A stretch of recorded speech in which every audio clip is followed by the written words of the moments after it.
Assalamualaikum warahmatullahi wabarakatuh. Halo semuanya, perkenalkan nama saya Rahma Safira. Saya mahasiswi BPI Winweli Songo Semarang.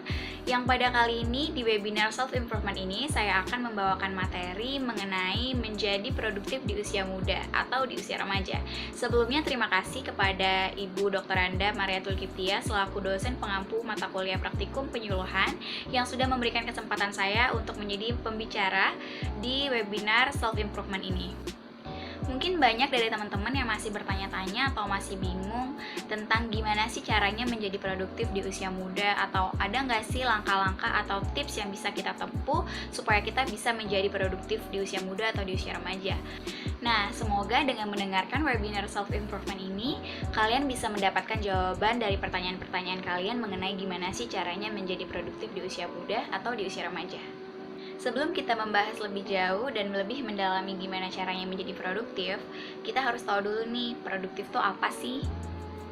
Produktif itu menurut KBBI atau Kamus Besar Bahasa Indonesia adalah di mana sifat yang menghasilkan, menguntungkan, dan mendatangkan.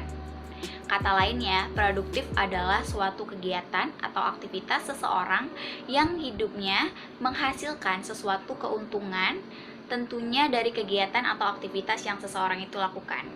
Karena produktif adalah sesuatu yang menghasilkan, tentunya di sini menghasilkannya adalah menghasilkan materi.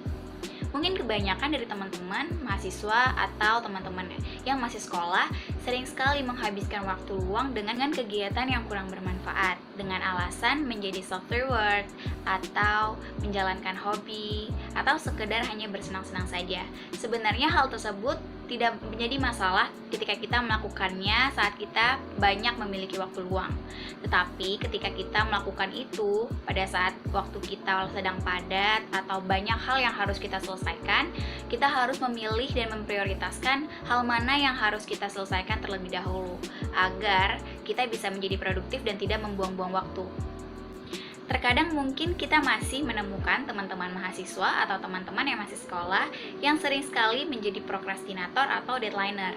Nah, sebenarnya kegiatan atau hal tersebut adalah kegiatan yang kurang baik atau kurang positif ya, karena banyak sekali dampak-dampak negatif yang bakal kita dapatkan kalau seandainya kita menjadi prokrastinator atau deadlineer.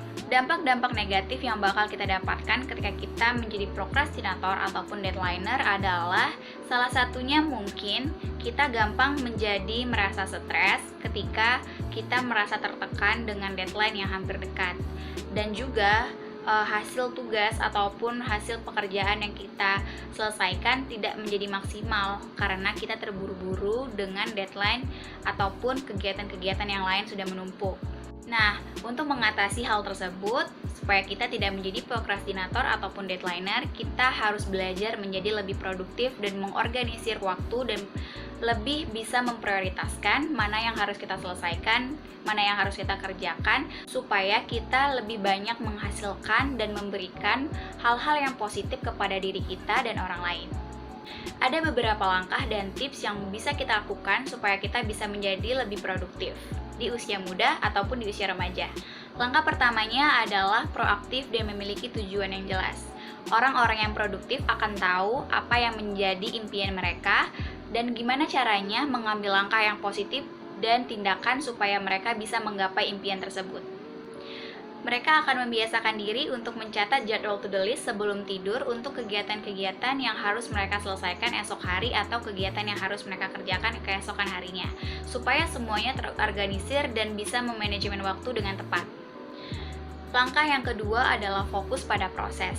Kebanyakan orang mungkin akan fokus pada hasilnya. Sebenarnya hal tersebut tidak salah, tetapi kebanyakan orang produktif mereka akan berfokus pada proses. Karena mereka percaya dengan memberikan sesuatu yang maksimal pada proses, maka hasil yang mereka dapatkan akan lebih baik dan maksimal juga. Orang yang produktif tidak berfokus pada hasil dan pendapatan yang akan mereka raih. Nah, selanjutnya langkah yang ketiga adalah berusaha semaksimal mungkin di waktu yang tepat. Nah, untuk ini kita harus lebih mengorganisir dan memanajemen waktu kita. Gimana caranya kita memaksimalkan proses dengan waktu yang tepat tanpa kita merasa terbebani dengan deadline-deadline yang lainnya ataupun kegiatan-kegiatan yang bakal kita lakukan selanjutnya.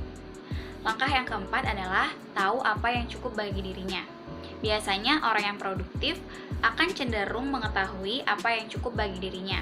Mereka mengenal diri mereka dan mengetahui batasan kemampuan diri mereka.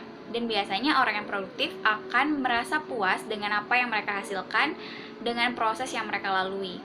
Berbeda dengan kebanyakan orang, biasanya orang cenderung tidak cukup puas dengan hasil yang mereka hasilkan sendiri. Langkah yang kelima adalah mampu menilai dan menghargai diri sendiri. Seseorang yang produktif adalah mereka yang mempunyai pandangan dan penilaian yang baik terhadap kekuatan ataupun kekurangan dirinya sendiri. Mereka mampu memandang diri mereka secara objektif dan realistis. Produktif adalah bagaimana kamu mengatur diri kamu sendiri dan kebiasaan-kebiasaan yang setiap hari kamu lakukan. Dengan melatih kebiasaan-kebiasaan tertentu yang dapat melatih diri, maka dengan demikian kamu akan menjadi lebih produktif dan kamu juga bisa mendapatkan hasil yang maksimal. Langkah yang keenam adalah bangun lebih pagi. Ayo, siapa nih yang masih sering bangun kesiangan? Bangunlah lebih pagi dan mulailah bergerak melakukan aktivitas dengan tenang dan santai. Untuk kamu yang belum melakukan morning routine, mungkin dari sekarang bisa dicoba untuk kamu membangun mood dan morning vibe kamu supaya hari-hari kamu lebih positif dan lebih produktif. Langkah yang ketujuh adalah make to the list. Kalau seandainya kamu sekarang belum mulai menjadwalkan atau menulis jadwal-jadwal kegiatan yang akan kamu lakukan keesokan harinya ataupun di hari-hari selanjutnya, mulai sekarang kamu coba untuk mencatat atau menjadwalkan kegiatan-kegiatan yang harus kamu lakukan setiap hari, supaya semuanya merasa terorganisir dan kamu dapat memaksimalkan kegiatan-kegiatan kamu setiap harinya. Langkah yang ke-8 adalah taat waktu. Setelah kamu make to the list atau membuat jadwal kegiatan-kegiatan kamu setiap hari, kamu harus taat waktu dengan kegiatan atau jadwal yang sudah kamu jadwalkan, supaya semuanya terorganisir dan kamu lebih nyantai mengerjakan semua kegiatan yang kamu lakukan setiap hari. Saat kamu menaati waktu yang telah kamu buat di make to the list, kamu lebih efektif dan efisien saat mengerjakan sesuatu, dan kamu juga memiliki waktu luang untuk istirahat dan bersenang-senang dengan hobi kamu. Langkah yang ke-9 adalah memilah pekerjaan atau memilih tugas. Nah, untuk kamu yang masih sering kewalahan dengan tugas-tugas yang menumpuk, dari sekarang mungkin kamu mencoba untuk memilah pekerjaan atau tugas yang lebih dulu harus kamu selesaikan, supaya semuanya terorganisir dan lebih cepat selesai dengan efektif dan efisien. Langkah yang ke-10 atau langkah yang terakhir adalah meminimalisir gangguan. Untuk kamu yang masih sulit fokus dalam satu pekerjaan ataupun kegiatan, kamu dapat menerapkan setting boundaries dalam diri kamu dan menjauhkan hal-hal yang bisa ngedistract fokus kamu saat mengerjakan sesuatu. Contohnya seperti gadget atau lebih mengatur waktu main bersama teman-teman. Menjadi produktif bukan berarti kamu harus bekerja mati-matian tanpa peduli kegiatan kamu yang lain dan jam istirahat kamu. Bekerjalah dengan cerdas dan dengan mengarahkan seluruh potensi kamu sebijak mungkin. Kamu dapat melatih diri kamu supaya menjadi lebih produktif dengan tips-tips atau langkah-langkah yang sudah saya sebutkan tadi. Semoga bisa membantu dan merubah diri kamu menjadi lebih produktif lagi. Dan semoga apa yang sudah saya sampaikan tadi mengenai menjadi produktif di usia muda dapat bermanfaat dan membantu banyak teman-teman yang masih membingungkan gimana sih caranya menjadi produktif di usia muda ataupun di usia remaja. Terima kasih sudah menonton video ini, semoga bermanfaat. Wassalamualaikum warahmatullahi wabarakatuh. Bye!